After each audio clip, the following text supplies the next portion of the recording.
From beautiful Rich Harvest Farms in Sugar Grove, Illinois, GoTV presents your International Diamond Cup featured foursome. And hello, everybody. Welcome to Rich Harvest Farms. We are thrilled to be here on this beautiful day. Dave Benson alongside Chris Walke, and we're anticipating some great and perhaps not so great golf here on the par 3 fifth. Chris, a tricky hole. Tell us about it. Yeah, it's a short hole. It's 125 yards long. The green complex is very difficult. The green's very undulating. There's a wind factor involved, especially in the afternoon here, that wreaks havoc on picking the correct club and getting the yardage correct. There's also water short of the green, water left of the green. It's not too good to go very long either. The grass is kind of long back there, so if you do hit a good shot here, there's a slope to the right of the pin. If somebody can hit that slope there, it might trickle right back down the hole. You might see a hole in one today. You know who might be able to do that is Jennifer Johnson. She's an up-and-comer on the women's circuit, and she is joining the group here today. She'll be hitting 17 tee shots at this green. It's a pretty good chance one of them might go in. Yeah, Jennifer's a good player. I think if she picks the right club, it might go in. She may put some pressure on the rest of the people in this field, however, because let's face it, these guys are not the greatest golfers. There are some decent golfers, but I was down on the practice range earlier, Chris, and some of these swings were nasty. Yeah, we got a mixed bag of players. We got some good players. We got some higher handicappers. You know, what can you do? Work on a few grips, try to make it hit it a little more solid. That's all we can do. Bottom line, just try to keep your head down and hit the ball. It sounds so easy, but it never is. All right, time to meet our featured foursome. Bob Busing alongside Grant Dismore, Mike McLaughlin, and O'Halloran president Jim O'Halloran. And they are approaching the tee box right now. Let's get you down there, and we're joined by Jill Carlson. Thanks, Dave. Now, a couple of members of this group came awfully close to going last year. What's the difference? Give them a tip real quick, Jennifer. Well, I think they got to play the wind smart, and also the little shelf that's to the right of the pin. If they just play that good, they'll be sitting pretty. Does that sound like that's doable? Yeah, we're taking it all in. Yeah. Yeah, sure. They can do that, no problem. Now, Grant, you're originally from South Africa. Mm-hmm. Can you just talk? I don't care what you say. Just talk for us, because I just love listening to you. It's just awesome to be out here. I mean, this place is just absolutely wonderful. So, you know, it doesn't matter how we're playing. It's just a beautiful event, and we're having a lot of fun. Are you playing well? No, unfortunately not. Having fun, though. It's been great. Inconsistent. Yeah, up and down. Yeah. Got to hammer negative a little bit better. It'll be all right. All right. Says the sandbagger at the end, or so I've been told by the rest of the members of this group. So we'll have to see. We'll have to see how they do on this challenging par 3. All right, thank you very much, Jill. So here's Jennifer Johnson to get it started for this group, and it's looking like it's going to be a pretty decent shot, Chris. Yeah, it's just a little right of the hole. Just enough club there, just on the right front of the green there. Not a bad shot. The wind is a tough thing to navigate on this hole here today. All right, so starting things off for this foursome, it's Jim O'Halloran. It's very high, left side. And it's deep back there, but it is going to be, no, it's in the water. A tough way to start off here for Jim O'Halloran, who I'm told is a bit of a sandbagger. That's not a good thing. Not necessarily a good thing, except for when you're Jim O'Halloran. Next up is Bob Busing, and Bob, new to this group from last year. They finished just a stroke off going to Pebble Beach a year ago, and he was the replacement to try and make the magic, and we'll see whether or not that pays off on this hole. And that's a pretty darn good effort, Chris. Not bad there. Slid that one off. Sliced it just a touch there. He's on the right side of the green. Not an easy putt from there. Not bad for a guy that classifies himself as a weekend golfer.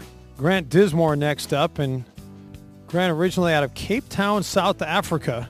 Now lives in Dallas, has been there the last 10 years. Got there via London and Asia. Has traveled a lot for his job. Says the thing he loves the best about being a dad is his two little girls give him an excuse to go out and golf. Likes to get them out on the course. I helped him on the range this morning. He was hitting everything way to the right. Let's see if anything's helped him. Maybe the wind will help him here.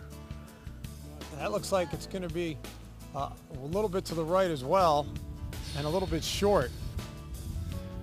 But he is going to be dry, so... He's dry there. That's going to be a tough shot, though. He's got to come over that ridge there with the pin tucked down at the bottom there. Difficult situation. So finally, here's Mike McLaughlin to round it out for the group. That's going way left, maybe at the trees. This is not going to be a hole-in-one. This is going to be a ball in the drink.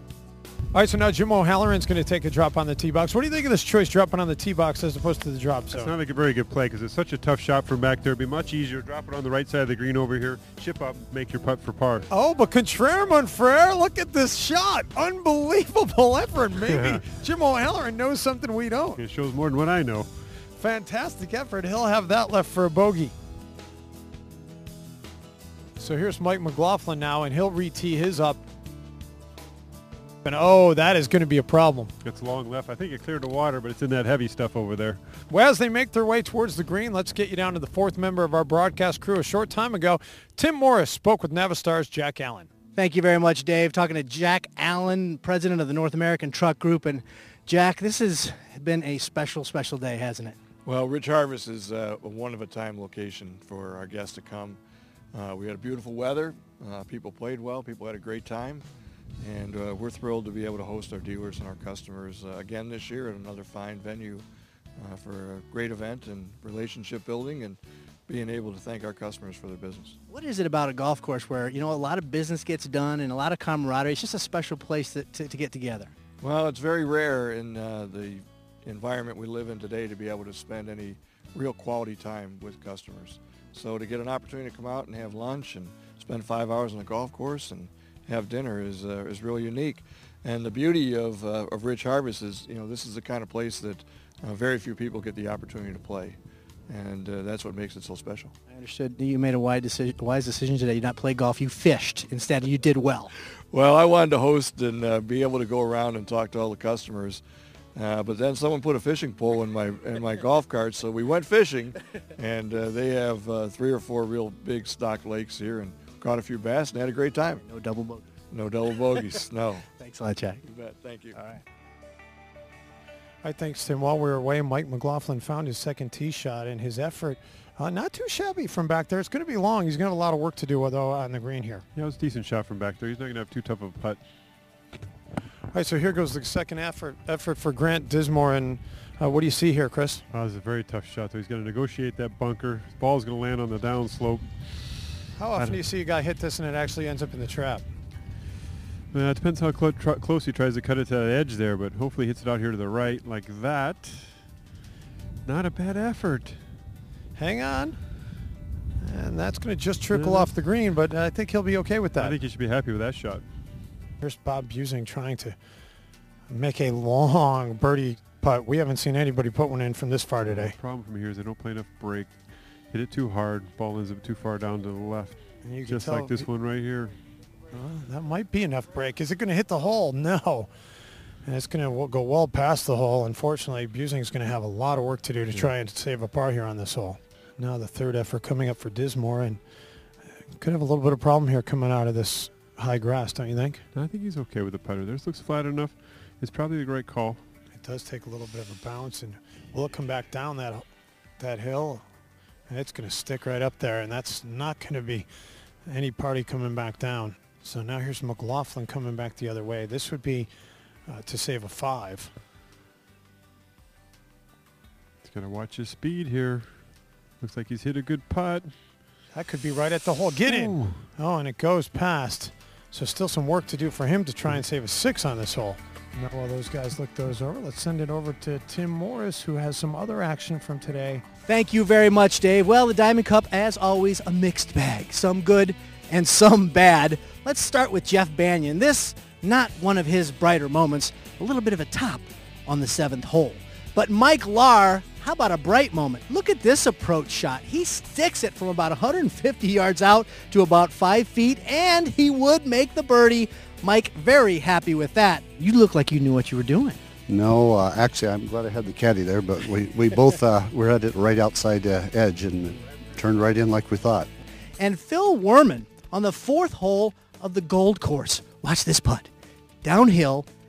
This is tricky, and it falls. Nice job. So a little bit surprising, a very difficult golf course, but a lot of good shots. I know you guys have seen some good shots on that featured par 3 hole too. So I'll throw it back out to you. All right, thank you, Tim. Now Busing, the lone remaining member of this quartet with a chance to try and save a par. Now, we talked about this earlier. Everyone keeps missing to the right. No one plays enough break here. We only seen one putt miss to the left. If Confusing. Looks like the right speed. Could that be in? Oh, Again. again, we see it break to the right at the last moment, so he's going to have to settle for a bogey on this hole. This may be the best effort on the hole if O'Halloran can put this in, because after deciding to not drop in the drop zone and hitting it again from the tee box, man, if he can make 4 from here, that would be outstanding. That would. Again, he's got this little left to right putt, and like we said earlier, no one's playing enough break here. Says the putter's the worst part of his game, though, unfortunately. He told me earlier today. We just made that That one. might be it. There you go. And it's in! Forget about it being the worst part of his game. That's a fantastic 4 for Jim O'Halloran. Maybe he is a sandbagger. Maybe. Now Dismore trying to match that 4. Did he get enough for the break? No. And finally, to round things out, McLaughlin. This is not going to be a gimme putt by any stretch of the imagination. He's looking at this for a 6. Yeah, Dave, he's got a little left to right here. He's got to play the correct speed.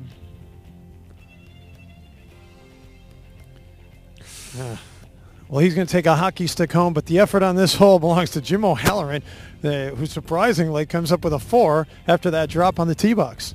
So we were questioning the wisdom of dropping again on the tee box as opposed to coming to the drop zone, but apparently you knew something we didn't. Oh, actually, they were told me there was no drop zone that I had to hit there. I think it was Jennifer. She said you got to play it where you play it. So. Well, I don't know if they're giving you bad information or giving us bad information, because we've been seeing people hit out of the drop zone all day today. Oh, we were told not to, so we hit from the box. But it turned out well. I wish I'd have done that on the first drive. That would have been nice on the first drive, but yeah, bottom line, you are sandbagging, as the rest of your group told me this morning you were going to do. That's all right. I'm okay with that. It's a good thing, right? Yeah, it's a very good thing if it's going your way. I hope you enjoy the rest of your day. Yeah, this is a beautiful golf course, an incredible event as always. So thank you. Hopefully this time you don't finish 1 stroke shy going to Pebble That either. would be nice. We'll find out here in a few holes. Thank you.